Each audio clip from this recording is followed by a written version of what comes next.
Installez-vous tranquillou, on fait cet apéro pour débriefer ce qui vient de se passer. Victoire de la France, eh oui de la France, 94-90, score final en overtime. Si vous regardez cet apéro évidemment en lendemain de victoire, on est obligé d'en parler, de revenir sur tout ça ensemble Alex, parce que il faut refaire la chronologie quand même de cette rencontre.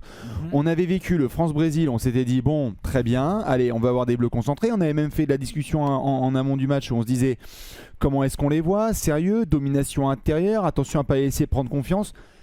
Quasiment tout ce qu'on a pu dire, c'est parfois vérifié dans le match, notamment la possibilité de la France de se faire peur et les Japonais de bien se battre parce qu'ils avaient le couteau entre les dents, dos au mur après avoir pris 20 points par l'Allemagne. Ouais. Alex, sur ce match, en fait, je sais même pas par quoi commencer. J'ai envie de dire, est-ce qu'on fait de la chronologie? Est-ce qu'on parle de Vincent Collet tout de suite? Est-ce qu'on rend hommage à Mathieu Strazel? Déjà, on peut faire un tout petit bout de recap chronologique de comment s'est déroulé un peu ce match qui était Bien assez sûr. bizarre. Ah, très très bizarre, pardon. Ouais. C'est-à-dire qu'on a un premier quart français où l'attaque des Français, c'est Golden State Warriors 2016. Ouais, 32-25, 32 points marqués par les Français. Avec des 3 points qui tombent des dedans 3 points, et une tout, adresse c'était de malade. n'importe quoi. Adresse de malade, Fournier, ça tombe dedans. 5 sur 7, je crois, à 3 points, un premier quart. Wembanyama, ça tombe dedans. Ouais. Et vas-y, et tout ça. 32-25. Et du coup, ça nous a fait un peu oublier qu'on avait encaissé 25 points. C'est-à-dire que les Japonais avaient assez bien pris la mesure de notre défense. Ensuite, le deuxième quart, on n'a pas été bon offensivement, mais les Japonais n'ont pas été si dingues que ça. Donc, ils ont un tout petit peu grignoté. Mais bon, on avait encore genre 5 points d'avance à la mi-temps, je dirais. Ouais, c'est ça, à peu près, ouais, un petit 49-44. On a extrêmement mal démarré le troisième quart. Là, on a compris, toi et moi, qu'on pouvait se faire très peur face à cette équipe japonaise. On a redressé la barre pour finir le troisième quart à peu près correctement et garder nos 5 points d'avance en rentrant dans le quatrième quart. Quatrième quart, nul. Ah ouais. Nul. Quatrième quart, tellement nul qu'il nous a fallu un Mathieu Strazel en patron pour réanimer l'équipe et mettre un shoot à 4 points qui vient de passer. C'est le shoot de Et Mathieu donc, Strazel. en gros, voilà. Et après la prolongation, assez bonne maîtrise française. Oui, avec un Wemby qui sort un peu de sa boîte. Ouais, tout ça. Evan qui met un gros tir. Il y a aussi ce step back d'Evan avant Strazel et très loin. Donc on revient de très loin. Et effectivement, en termes de chronologie, c'est important d'avoir ça en tête. Après, effectivement, je suis d'accord. Par où tu veux qu'on commence? Est-ce qu'on commence par les rotations de Collet? Est-ce qu'on commence par le manque de système ou par Mathieu Strazel, le patron? Comme tu préfères. Les phrases sont incroyables. Mais je pense que vous êtes nombreux à avoir vécu ce match. Et en fait, c'est vrai que on ne parle pas souvent d'un joueur comme Mathieu Strazel, qui est un garçon qu'on avait vu notamment avec Victor Wembanyama sur le circuit moins de 20 ans. C'est des garçons qui se connaissent très bien. On avait vu notamment sur le début de compétition qu'il y avait de l'hésitation. Mathieu Strazel titulaire face au Brésil, Andrew Albisi titulaire face au Japon, notamment pour essayer de ralentir la mène japonaise. Et en fait, Strazel, il est vraiment sorti de sa boîte, il s'est bien libéré aussi, il a pris beaucoup plus confiance dans ses choix. Ça se ressent à la fois dans la réussite et dans les tirs. Bleus juste derrière Wemby. 17 points pour Mathieu Strazel, derrière les 18 points en effet de Wemby, je vous les montre tout de suite. Et c'est vrai que ça, c'est quand même, je veux dire, on peut en effet parler de plein de choses, mais c'est impossible pour moi de revenir sur ce match, que ce soit le lendemain ou dans 3 ans, sans en parler que c'est le Mathieu Strazel game, parce que c'est un garçon qui rejoint l'EDF à peu près au même niveau que Wemby, c'est-à-dire ce sont ses premiers pas avec le maillot bleu, et puis tout de suite jeté dans l'eau bouillante. Il nous rentre quand même, il y a ce shoot monumental qui rentre là, le 3+1 là, on se demandait avec Léon s'il y avait faute là avec l'arbitre, on s'est dit oh là là il n'y a pas faute, attention il y a peut-être la mimine qui traîne sur le côté du meneur japonais, mais Mathieu Strazel rentre ce tir extraordinaire. Mais j'ai envie de dire, c'est un exploit au milieu quand même d'un match qui est très solide, parce qu'il y a ce shoot qui est monumental, mais il y a eu beaucoup de séquences, je trouve, de jeu, je veux bien ton avis, sur lesquelles je trouve que Strazel a été bon en organisation, en attitude, en tempo, et par rapport à des garçons où on se disait, non, de colo, on va en parler, et d'autres porteurs de balles, j'ai trouvé Strazel vraiment, c'était le Strazel game quoi. En porteur de balles, Mathieu Strazel a montré quelque chose. Lui et Fournier font le meilleur backcourt de porteur de balle de cette équipe. Alors je dis pas que c'est une bonne nouvelle, non. Je fais juste du factuel. Mathieu Strazel et Evan Fournier, offensivement, en termes de porter la balle, porter ses baloches, mettre des tirs, varier. Evan, on a vu Evan, comme ça je glisse entre Evan et Mathieu Strazel. On a vu Evan aussi attaquer le cercle, on en a parlé. Ah, bien sûr. C'était bien. Ça c'est un côté un peu positif, j'en parlais en fin de match. On a peut-être trouvé, grâce à ce match, on a peut-être trouvé un 5 qui peut devenir le 5 un peu en lequel on a confiance. Strazel, Fournier, Batum, Wemby, Gobert. Bien sûr. Alors c'est vrai qu'on va vérifier s'il y aura ce même 5 par la suite avec Vincent Collet. Contre les Allemands peut-être contre les Allemands, très très gros match. Ce sera à 21h cette fois après 2 premiers matchs à 17h15. Tu parlais notamment là de ce 5 et ce côté front courte avec Batum, Wemby et Gobert. Après un extraordinaire Game 1 de Nico Batum, beaucoup plus dans la difficulté sur ce Game 2. Il a pris un coup dans la bouche. Il a pris un coup malencontreusement de la part de Rudy Gobert sur un énorme contre d'ailleurs japonais. Rudy Gobert qui a son bras qui tape dans Nico Batum dans le visage. Mais Batum, ça a été plus compliqué.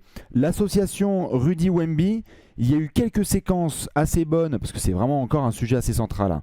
On a eu quelques séquences assez bonnes et je voulais avoir ton avis. Premièrement, l'overtime où il a fallu verrouiller les choses. Mais il y a de la fatigue japonaise. Défense, fatigue japonaise. Là, la taille de nos gars fait vraiment du bien. Et la taille de nos gars fait du bien, tout à fait. Il y a eu quand même ce moment qu'on a vu où Rudy Gobert n'était pas, je crois, sur le terrain en début de deuxième mi-temps, si je dis pas de conneries. Oui, et ça n'a pas si bien marché que ça. Et ça n'a pas si bien marché que ça, donc on a eu aussi des réponses pour Rudy Gobert. Tout à fait, des réponses pour Rudy Gobert, des réponses j'espère aussi pour Vincent Collet, pour nous. Parce que moi j'étais le premier à dire Wemby Gobert, je sais pas trop. Là par exemple sur ce match, autant en attaque, il y a eu d'innombrables possessions où ça me gave. Autant défensivement, je pense que c'est pas inintéressant. Et surtout au rebond. Rebond contre, c'est-à-dire ce qui se passe un peu dans les airs. On a là 2 joueurs. Rudy a été très présent au rebond défensif et est venu vraiment chercher des gros rebonds offensifs également. Ils ont 16 rebonds et 4 contre. Hein. Ils ont 26 rebonds et 4 contre. 16 rebonds, 26 rebonds et 4 contre. Ouais, tout à fait. Voilà. Donc ça, c'est le point positif. Ce qui est embêtant là-dedans quand même, c'est que malgré tous ces gars athlétiques, soi-disant super défenseurs, et on a une défense en acier, machin et tout, on prend 90 points contre le Japon. Et on a pris 90 points parce qu'on les a laissés. Ok, ils ont rentré leur tir, mais on les a laissés prendre confiance. On a vu évidemment, je vous montre les stats, on a vu un très très gros Rui Hachimura qui malheureusement a été expulsé pour 2 antisportifs, hein, si je dis pas de bêtises. Et donc du coup, il y en avait une sur Rudy et une sur Bilal Koulibaly. 24 points, il était chaud, hein, 3 sur 5 à 3 points. Il était en train d'entrer des step back à 3 points, hyper bon. Après un premier match loupé contre l'Allemagne, on a eu ce diable de Yuki Kawamura qui a été vraiment resplendissant, hein. 29 points, 7 rebonds et 6 passes, c'est un match de All-Star quoi. Il a été vraiment monumental. On a en fait donné aux Japonais cette confiance de pouvoir rester dans le match. Eux jouaient leur survie, donc il fallait s'attendre aussi à ce type d'effort de leur part. Tout à fait, ils n'ont rien lâché. Là, je parle des 2 premiers, mais Alex, on peut parler quand même aussi du match de Josh Hawkinson, parce que avant que ça s'énerve dans le Money Time, tu faisais des blagues en live mais qui étaient concrètes. Le meilleur intérieur de cette rencontre, le meilleur pivot, il était japonais. Et exactement, avant que Wembanyama s'énerve en overtime, tu as raison de le signaler. Hawkinson faisait vraiment un taf. Tout dans le combat, en se battant rebond et en mettant ses 3 points. Ben ouais, bien sûr. En apportant du spacing 4 sur 6 à 3 points à cette attaque japonaise. Ouais, il a fait des dégâts. Donc c'est sûr qu'il y a quelques petits points positifs à retirer de ce match. Strazel. Fournier qui montre que même s'il n'a pas beaucoup joué ces derniers temps, en fait quand même, mine de rien, balle en main, on est quand même extrêmement content de l'avoir dans notre équipe. Oui, parce que d'ailleurs, excuse-moi, toute petite parenthèse sur Fournier, retiens ton point pour aller dans ton sens. T'as dit un truc pendant le live, c'était qu'il y a les pourcentages, certes, mais il faut aussi comprendre parfois ce que les pourcentages veulent dire. Et il y a eu de l'agressivité des vannes. 5 sur 14, là. Il y a marqué 5 sur 18, tu vois, par exemple. Il était à 5 sur 14 à un moment. Et on le prend tous les jours. 5 sur 18, ça commence un peu à saouler. Il y a quelques gros 3 points. Peut-être il aurait pu s'en passer et continuer à essayer de driver. Mais en fait, dans l'intention et par rapport à ce qu'on a d'autres aussi, c'est Evan Fournier qui doit jouer. Moi, je suis désolé. Nando De Colo, ça commence à être vraiment très compliqué. Non, c'est trop dur. Vraiment. Alors, il y a eu quelques bons trucs. Surtout qu'Evan a fait des efforts défensifs en plus. Des efforts corrects, on va dire. Franck Nilikina, Albissi, je sais pas trop comment les juger sur ce match. Mais ça va être difficile de leur mettre des bonnes notes. J'ai un début de réponse, hein, bien sûr. J'ai envie de dire, Franck peut toujours apporter certains moments importants. Il a rentré un gros 3 points notamment et on sait qu'il peut apporter en défense. Albissi, malheureusement, là où on ne peut pas le défendre, même si on apprécie énormément ce qu'il apporte en équipe de France, c'est que dès qu'il y a eu l'entre-deux de début de match, toi et moi, on a dit on apprécie le choix de mettre Albici dans le 5 majeur parce qu'il peut être sur Kawamura. Bah, ça avait l'air logique, quoi. Ça avait l'air logique, ça n'a pas été efficace. Pas du tout marché. Je veux dire, Albici n'a pas tenu face à. Il a été comment dire, invisible en attaque. Invisible en attaque. Donc j'ai envie de dire, la note elle est assez claire et sanglante pour Andrew Albici. Pour Franck, c'est un peu mieux. C'est Strazel qui vraiment met le coup de poing sur la table. Et je te propose justement de basculer sur ce qui est quand même le sujet principal. On a parlé pendant le match, on a parlé au premier match. Vincent Collet. Bah, le problème, c'est que il a un 12. Alors, c'est lui qui l'a construit, le 12. Donc là-dessus, on peut pas lui trouver d'excuses. C'est lui qui a choisi les 12 joueurs. On a vite dit que ça n'avait pas l'air hyper équilibré. Après, c'est pas nous les sélectionneurs. Ça s'avère vrai, ce n'est pas assez équilibré. C'est-à-dire que entre Albici et Nilikina, par exemple, il y avait peut-être une discussion de se dire, bon, est-ce que vraiment j'ai besoin des deux? Est-ce qu'à la place de l'un des deux, ou à la place de Nando De Colo, est-ce que je ne devrais pas plutôt prendre un joueur, moins expérimenté, qui connaît moins l'équipe de France, encore qu'Eli Okobo, finalement, il a déjà participé à des compétitions.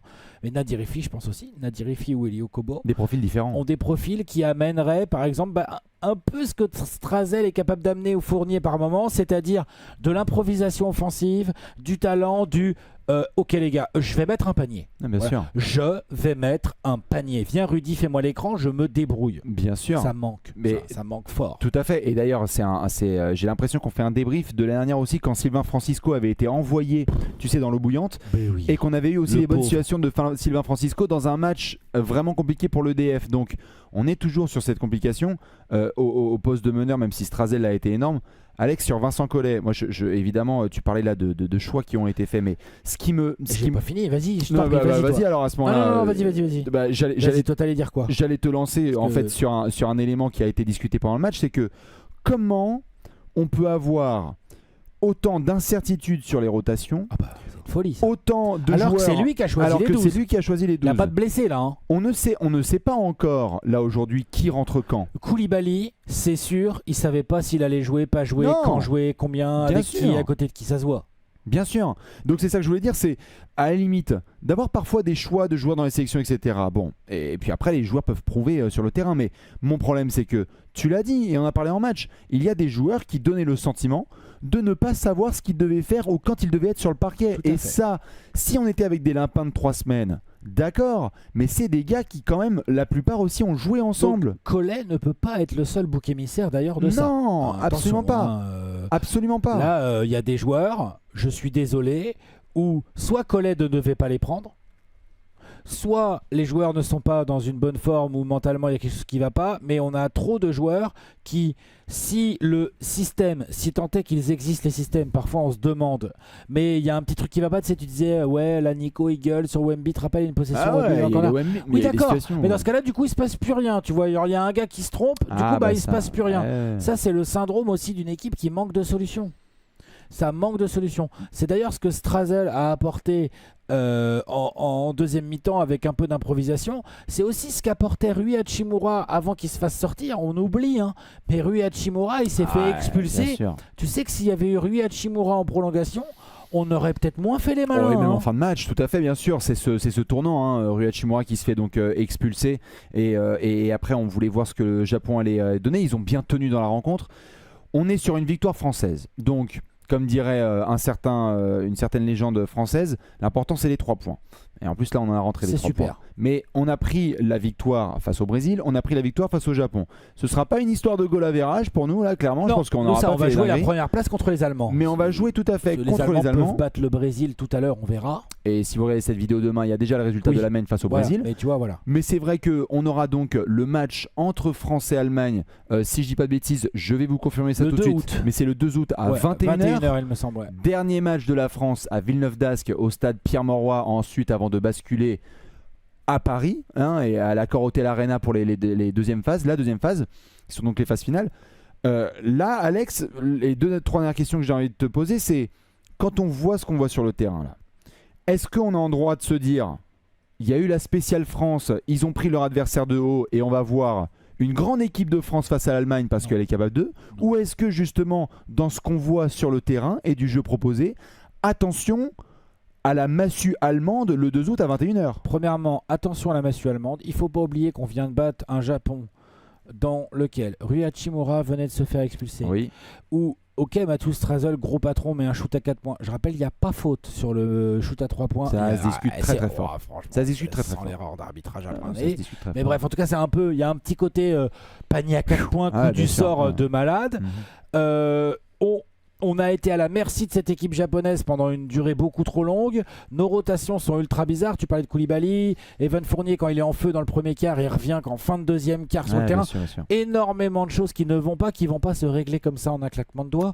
Donc je pense que sur ce qu'on voit depuis le début de la compétition, l'Allemagne nous est supérieure. Oui, ça c'est sûr. Et qu'elle n'est pas la seule équipe. Maintenant, on verra le 2 août. Est-ce qu'on est capable de sortir les doigts, de se surpasser un petit peu, de enfin sortir de la grosse défense? C'est une équipe allemande qui rigole pas en attaque. Ça rigole pas du tout à fait. Et qui a des fondamentaux. Moi, j'ai eu l'occasion de les voir là à Londres face à Team USA. Les mecs, s'ils ont la possibilité de finir avec 3 grosses victoires, après on va voir la face au Brésil. Ils vont jouer la première place. Mais ils vont essayer de jouer la première place évidemment. Moi, j'avoue que j'ai extrêmement hâte de voir ce match face à l'Allemagne parce que ça représente un vrai gros test. Et non pas que les 2 premiers matchs n'ont pas été des tests, mais au moment où il y a eu le tirage au sort, les gens savaient, ils attendaient une chose, c'était le France-Allemagne du 2 août.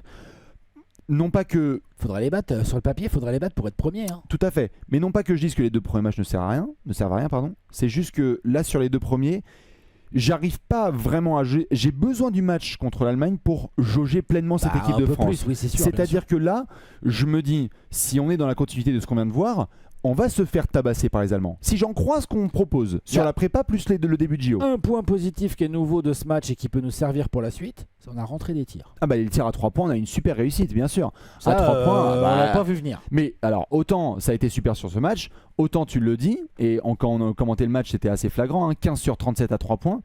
Qu'est-ce qui se passe si on n'a pas cette adresse extraordinaire? C'est ça, on se fait fumer par le Japon. On se fait fumer potentiellement par le Japon. Donc match le 2 août. 21h, ce sera commenté bien évidemment en direct. Est-ce que tu as d'autres choses à devoir ajouter évidemment sur ce match de la France qui a été absolument irrespirable? Vous pouvez vous faire le replay, on respire avec des pailles. Non, juste que j'aimerais bien que Vincent Collet réduise sa rotation à 9 joueurs, je dirais. 9 joueurs, maximum 10. Éviter de faire le Bafa là comme ça où il met tout le monde sur le terrain à la fois et allez-y les gars, participer. Ça n'a pas trop de sens et tout.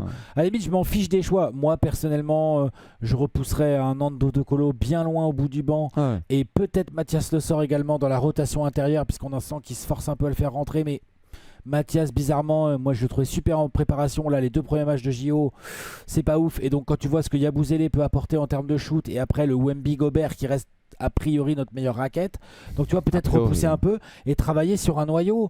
Je veux dire, ça n'a rien à voir en termes de comparaison, c'est juste pour donner un exemple. Steve Kerr considère que Tyrese Haliburton c'est bout de banc et comme il a déjà des énormes rotations sur les ailes, il fait pas jouer Jason fucking Tatum. Tout à fait. Et d'ailleurs, tout à fait. Il y a une logique d'équipe. Et son 5 majeur a été clair tout au long de la prépa, évidemment avec la blessure de KD, mais c'était Embiid, LeBron, Jrue Holiday, Devin Booker, Stephen Curry. Et donc ça imposait à AD, Anthony Davis, Bam Adebayo et Anthony Edwards d'être sûr que c'était les backups numéro 1 qui rentraient en jeu. Donc il y a un sentiment que les joueurs savent ce qu'ils vont faire. Donc si je comprends bien, et tu me dis si on est d'accord, on aimerait un 5 majeur Strazel, Fournier, Batum, Gobert, Wemby. Oui, avec en remplaçants principaux Nilikina, Gershon qui a fait en remplaçant numéro 1. Il a fait un super match là. Gershon en remplaçant numéro 1. Là, le match qu'il fait contre le Japon, là, il nous a bien aidé. Nilikina parce qu'il faut bien faire tourner un peu sur les lignes arrière. Et après, du Cordigné, du Koulibaly. Et les autres, je demande à voir. Il va falloir jouer des coups tout à fait pour essayer d'obtenir des minutes. Il faudra surveiller 9 joueurs après ces matchs. C'est un noyau de 9. Il faudra surveiller ce match du 2 août. Mais bon, allez, on va dire 2 sur 2, mais pas tout à fait avec la manière. Non seulement contre le Brésil, mais là aussi surtout face au Japon. Est-ce que on se ferait pas un petit quiz? Bah si, pour conclure l'apéro, c'est la tradition. C'est protocolaire, bien évidemment. Pendant que Julien enfonce son casque, mesdames et messieurs, j'espère que vous êtes prêts pour le jingle du siècle. 3, 2, 1, c'est l'heure du quiz.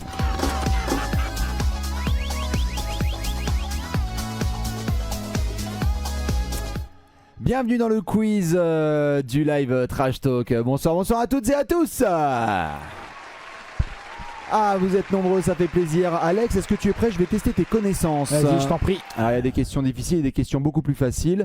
Mesdames et messieurs, vous pouvez vous aussi participer. Tu es prêt? Ouais, je suis prêt. Question numéro 1. Que représentent les anneaux olympiques? Ils représentent quoi les anneaux olympiques? Réponse numéro 1, les 5 continents unis par l'olympisme. Réponse numéro 2, les 5 catégories de disciplines sportives. Réponse numéro 3, les 5 valeurs de l'olympisme. Réponse numéro 4, les 5 plus grands sportifs grecs. Tranquille. C'est tranquille pour Alex? Ouais, je pense.